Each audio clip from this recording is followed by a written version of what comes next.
Tous les mois avec Radio Imo, c'est le Zoom de l'information immobilière. Radio Imo. Retrouvez le Zoom de l'information immobilière avec radio-imo.fr. Radio-imo.fr. Dans une période où le marché immobilier est plutôt à l'arrêt en France, même si quelques frémissements de reprise sont annoncés, les investisseurs sont aujourd'hui plutôt frileux pour se lancer sur le marché immobilier classique, notamment en raison des contraintes fiscales. Ils sont donc à la recherche de produits alternatifs apportant sécurité et rentabilité. Acquérir un logement à l'étranger simplement pour investir et pourquoi pas y habiter ponctuellement ou plus durablement peut donc être une solution intéressante à condition toutefois de se faire accompagner par des spécialistes qui connaissent parfaitement les pays concernés.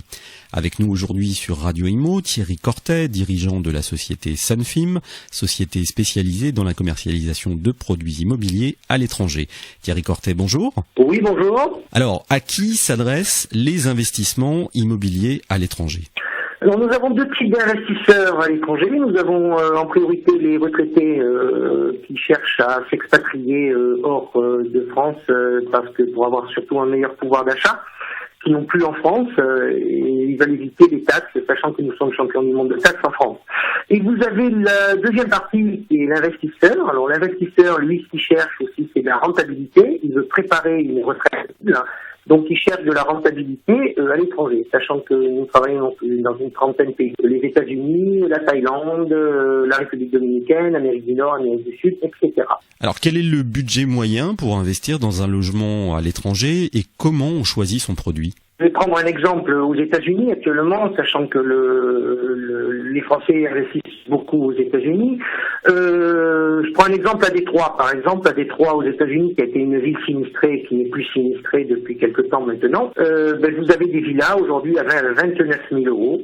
Avec des rentabilités qui tournent autour de 11-12%. Nous travaillons aussi sur Miami, sachant qu'actuellement, les prix commencent vraiment à augmenter. Et nous avons des commerciaux indépendants dans chaque pays pour bien leur indiquer ce qui se passe aujourd'hui dans le pays. Alors, existe-t-il des risques pour un investissement à l'étranger ? Et quels sont en fait les avantages qu'on peut en retirer ? Alors des risques, des risques il y en a partout, même à l'étranger. On ne peut pas dire que l'étranger aujourd'hui tout est positif. Vous avez toujours des risques, comme en France. En France, par exemple, il faut savoir que vous avez les investisseurs qui ont investi en France, ils ont des assurances de loyer impayées, mais si le locataire éventuellement ne paye pas, c'est la loi française. En revanche, à l'étranger, effectivement, nous n'avons pas de garantie locative sur certains pays.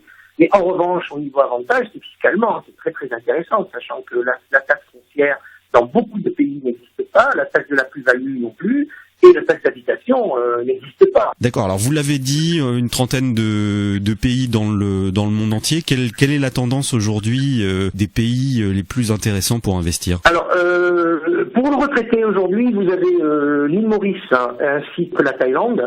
Vous avez aussi le Maroc qui s'est un petit peu calmé, mais qui reprend. Sachant que dans certains pays, sachant qu'il y a aujourd'hui des accords fiscaux entre les deux pays, par exemple au Maroc, l'investisseur ou le retraité qui s'en va, qui va vivre au Maroc, paiera que 20% d'impôts de 100%. Idem sur la Tunisie et en Thaïlande aussi. À l'île Maurice, il paiera que 15%. Donc tout dépend des accords internationaux aujourd'hui entre les deux pays. Et voilà quoi. Donc si je souhaite demain investir à l'étranger, est-ce que je peux me faire accompagner et de quelle manière ? Alors pour investir à l'étranger, nous avons aujourd'hui la possibilité de faire avoir un organisme bancaire. Cet organisme bancaire aujourd'hui en France travaille avec de nombreuses banques comme aux États-Unis, en Thaïlande, en Maurice. Et bien sûr, il faudra un apport, mais le complément pourrait être financé par le pays local. Sachant qu'en France, il faut savoir que beaucoup de banques françaises sont très frileuses pour prêter de l'argent à des clients français pour investir à l'étranger. Thierry Cortet, dirigeant de la société Sunfim, merci pour ces informations sur l'investissement immobilier à l'étranger. Pour en savoir plus sur ce sujet et vous contacter, il suffit de se connecter sur votre site internet www.sunfim.com. Retrouvez le Zoom de l'information immobilière avec radio-imo.fr. Radio-imo.fr